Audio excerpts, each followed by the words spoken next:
হরে কৃষ্ণ হরে কৃষ্ণ। আচ্ছা দিদি, আজকের আমাদের আলোচনার বিষয় যে শ্রেয় কাকে বলে আর প্রেয় কাকে বলে। ও আচ্ছা, শ্রেয় কাকে বলে আর প্রেয় কাকে বলে। আমি আমার শিক্ষাগুরুর মুখ থেকে যেটুকু শুনেছি আমি তোমাকে সেটুকুই বলছি। আজকে আমরা আলোচনা করব যে শ্রেয় কাকে বলে। আচ্ছা, শ্রেয় কাকে বলে? এই জগতে দুটি বস্তু আছে, একটি হলো শ্রেয় আর একটি হলো প্রেয়। ধরে নাও যে শীতের সময় যদি একটা শুকনো কাঠ হাতে নিয়ে যদি কেউ বলে যে আমাকে তাপ দাও, আমাকে তাপ দাও, সে আগুন পাবে কি? না পাবে না। হ্যাঁ, সেরকম তাহলে কি করতে হবে না, কাঠটিকে ঘর্ষণ করতে হবে। ঘর্ষণ করলে পরে তখন সে কাঠের ভিতরে আগুন আছে কুটস্থ হয়ে, মানে কাঠের ভিতরে যে আগুনটা আছে আমরা সেটা দেখতে পাই না, সে কাঠের ভিতরে আগুনটা ভিতরে আছে, সেটাকে যতক্ষণ না আমরা হাতে ঘর্ষণ করছি ততক্ষণ আমরা দেখতে পাবো না যে কাঠের ভিতরে আগুন আছে। তেমনি আমাদের ঋষিরা সাধনার দ্বারা সব কিছু বের করেছে, ভিতর থেকে সব সাধনার দ্বারা বের করেছে যে একটি, এখানে তখন ওনারা বললেন যে একটি হলো শ্রেয়, একটি হলো প্রিয়। আচ্ছা, শ্রেয় কাকে বলে? আচ্ছা, শ্রেয় কাকে বলে? শ্রুতিমাতা বেদ বলেছেন যে জগতে যে আনন্দ, দেহ সুখ, নিত্য সুখ, বৈভব সুখ, পদমর্যাদার যে সুখ, এটাই তো আমরা চাই। সম্মানের কাঙ্গাল আমরা, দেহ সুখের জন্য আমরা জন্ম জন্মান্তর লালায়িত। গীতাতে হাতে দুটি শব্দ দিয়েছেন ভগবান, স্ত্রী, পুত্র, মান, সম্মান, বড় আসন, এর মধ্যে আমাদের অবস্থান এবং আমাদের কাছে খুবই প্রিয়। এই সংসার আমাদের কাছে খুবই প্রিয়। প্রিয় বলেই তো এদের পেছনে আমরা দৌড়াই, এদের পেছনে আমরা এত সময় দিই। ঋষিরা সাবধান করে বললেন, শোনো, এগুলি তোমার প্রিয় কিন্তু এগুলো তোমার শ্রেয় নয়, এটা দুঃখ মিশ্রিত, এখানে টিকবে না এটা। আচ্ছা, এ জগতে এগুলো প্রিয় কিন্তু এগুলো শ্রেয় নয় কেন? কোনটা শ্রেয় আর কোনটা প্রেয় আমরা জানি না, তাই ভাগবতে ভগবান শঙ্করের একটা গল্প বলা হয়েছে, সেই গল্পটি আমি এখন তোমাকে শোনাবো। আমাদের বৈষ্ণব দৃষ্টান্তে পাই যে রায় রামানন্দকে মহাপ্রভু জিজ্ঞাসা করেছিলেন শ্রেয়র মধ্যে কোন শ্রেয় সার। রায় কহে কৃষ্ণ ভক্তি বিনা শ্রেয় নাই আর। প্রভু গো, কৃষ্ণ ভক্তি ছাড়া শ্রেয় আর কিছুই নাই। সেই গল্পটি আমি আজকে তোমাকে শোনাবো, খুবই ভালো গল্প এবং এটা শুনলে পরে বুঝতে পারবে যে শ্রেয় কাকে বলে আর আমরা কিসের পেছনে দৌড়াচ্ছি। বর্ধমান জেলায় জীবন বলে এক ব্যক্তি ছিল, তিনি শিব ভক্ত ছিলেন। তো একদিন শিবের কাছে গিয়ে প্রার্থনা করছেন, সেই জীবনে দুটি কন্যা সন্তান ছিল বিবাহযোগ্য।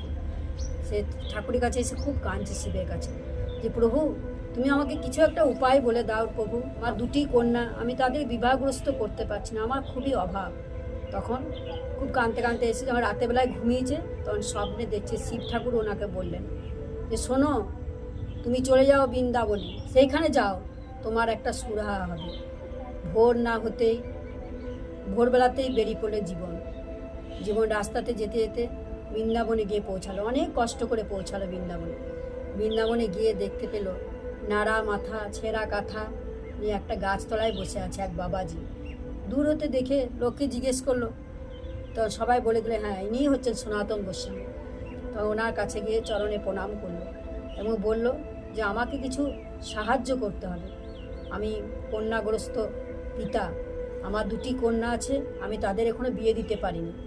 সেই শুনে সনাতন হাসলেন, বলে ঠিকই বলেছ, আমি একদিন ছিলাম রাজা, আমার একদিন প্রচুর অর্থ ছিল, কিন্তু আজ তো আমি কাঙ্গাল, তুমি আমার কাছে কি নিতে এসেছো? তুমি আমার কাছে এসেছোই বা কেন? তখন বলল আমাকে পাঠিয়েছে শিব ঠাকুর। যখন বললো শিব পাঠিয়েছে আমাকে, তখন তখন সনাতনের মনে পড়ে, শিব পাঠিয়েছে তোমাকে, ঠিক আছে। তখন সনাতনের সেই ঘটনার কথা মনে পড়ে গেল। একদিন সনাতন ভোরবেলাতে রাধা নাম করতে করতে রাস্তা দিয়ে হেঁটে হেঁটে যাচ্ছে, যেতে যেতে যখন রাধা রাধা রাধা করে যখন বিভোর হয়ে গেছে, পায়ের বুড়ো আঙুলিতে কী যেন একটা ঠেকলো, তখন সেইটা বুড়ো আঙুলের ঠেকলো, নিয়ে পরে তখন দেখলো একটা পরশ পাথর। পরশ পাথরটা হাতে নিয়ে সনাতন গোস্বামী বলছে, ও রাধারানী, তুমি আমাকে এই পরশ পাথর দিয়ে তুমি আমাকে ভোলাচ্ছ, তুমি আমার সাধনাকে তুমি পরশ পাথর দিয়ে ভুলিয়ে দিচ্ছ। আমি তোমার কাছে এসেছি তোমাকে পাবার জন্য, এই পরশ পাথর পাওয়ার জন্য নয়। বলে সেটিকে দেখে পরে চকচক করছে, সেটাকে দেখে পরে একটা বালির মধ্যে গুঁজে রেখে দিল, বালিটা ঢাকা দিয়ে রেখে দিল, যদি কারো কাজে লাগে লাগবে, এটা আমার কাজে লাগবে না। রাধারানী তুমি আমাকে ভোলাতে পারবে না তোমার পরশ পাথর দিয়ে। তখন সনাতন গোস্বামী চলে এসেছিল, তখন সেই কথাটা মনে পড়ে গেল। ও আচ্ছা আচ্ছা, ঠিক আছে, তুমি যখন আমার কাছে উপকারের জন্য এসছো, আমি দেখি তোমাকে কি উপকার করতে পারি। তুমি এক কাজ করো, তুমি ওই নদী আছে, ওই নদীর কাছে তুমি যাও, গিয়ে দেখবে একটা উঁচু ঢিপা আছে, ওইখানে বালি ঢাকা দিয়ে একটা জিনিস আছে, ওটা তোমার কাজে লাগবে।